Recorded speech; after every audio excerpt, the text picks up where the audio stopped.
Hey guys, all right, so this is late and I'm gonna try to make this as quick as possible, but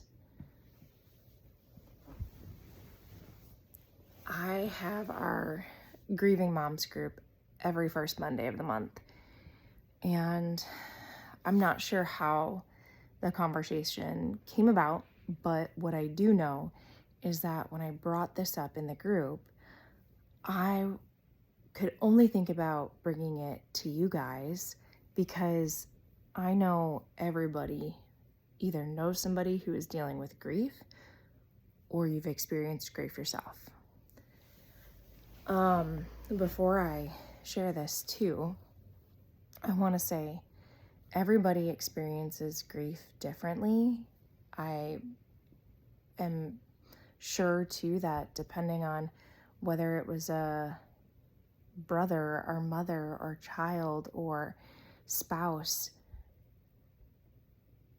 you're going to grieve differently. You'll still grieve, but there will be difference in grief based on who it was and the relationship that you had, and there's nothing wrong with that. Nothing wrong. But the reason I'm explaining that is that if there's somebody that you lost today and in a few years from now you lose somebody else, or I should say you know somebody, then maybe asking some questions for each scenario would be great. So I lost my son 5 months ago due to situational suicide, which I will share another video about that. But there was such an overflow of people reaching out, of, things getting set up for us and meals being prepared, and just honestly, for me, it was a lot because in that moment, I didn't want people to see how broken I felt. I didn't really want to talk about anything. All I really wanted was to cry in my bed and have my husband hold me. And honestly, let's say I didn't want to cry. I wanted to be done crying. I didn't think I could stop crying. It was a hot mess. And a couple months after he passed, it was like there was a individual or maybe a couple individuals that would reach out, and it was heartbreaking. I know that we all have lives and they go on because mine has continued to go on since my son passed, but it was heartbreaking to see how much was very much in the beginning and then nothing. And I honestly kind of feel like there needs to be a better balance. And one thing that I think individuals could do is just have better communication. If I share with my friends and family, like, hey, I need you to reach out to me every single week, just like once a week, and let's have a conversation. And I would love for you to share a story of Evan, or I would like to talk about Evan. Then hopefully that will engage some conversation. Now, again, like I said, everybody's completely different. There may be individuals that don't want to talk about their loved one who passed. And I think when it comes to knowing individuals who have experienced grief, we just don't know what to say sometimes. We don't know if we're going to offend someone. And so that's why we pretty much don't talk about it. We're like, well, we don't want to upset them, or we don't want to do this. Be vulnerable and ask the question. Say, hey, I know it's been a few months since XYZ, or I know it's been a couple years since XYZ.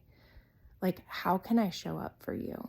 Would you appreciate if we sit here and have a conversation? Would you like to show me photos or, videos of them and talk about them? Or is that something that's too heartbreaking to have that conversation? Like, do you not want to go there? If you, as a person who knows somebody who's dealing with grief, can ask specific questions, letting them know, like, hey, I am here for you. If you just want to cry on my shoulder, if you just want something to distract your mind and laugh, if you want, how can I best support you during this time? And is it going to be best if I show up now in the immediate? Or, hey, I want to be there right now, but I'll tell you, I've experienced grief where I needed more conversation and more love and more wanting to talk about him as time goes on compared to when it first happened. So I think it's just something that myself being aware of what I experienced, and if I have somebody who experiences something similar to me, I think it's wise that I ask those questions to truly know, what's going to help benefit them and how I can be there for them, and letting them know, like, it was a lot for me in the beginning and I felt like people fell off the rail. I don't even want to say fall off the rail, but everyone goes back to their lives where all of a sudden you're like, did people forget? Where is everybody at?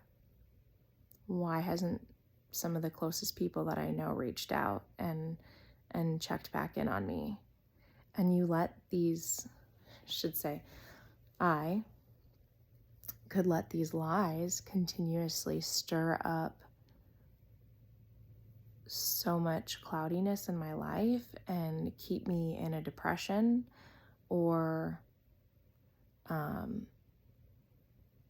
could remind myself that these are lies, and it's not that people don't care. It's not that people don't want to show up. It's they may just not know what to say or what to do, or maybe they don't even understand how someone is feeling. So as the person grieving, be vulnerable, share with your friends, share with your family, be the person that's like, hey, I truly appreciate you for reaching out to me. Hey, I truly would appreciate it if every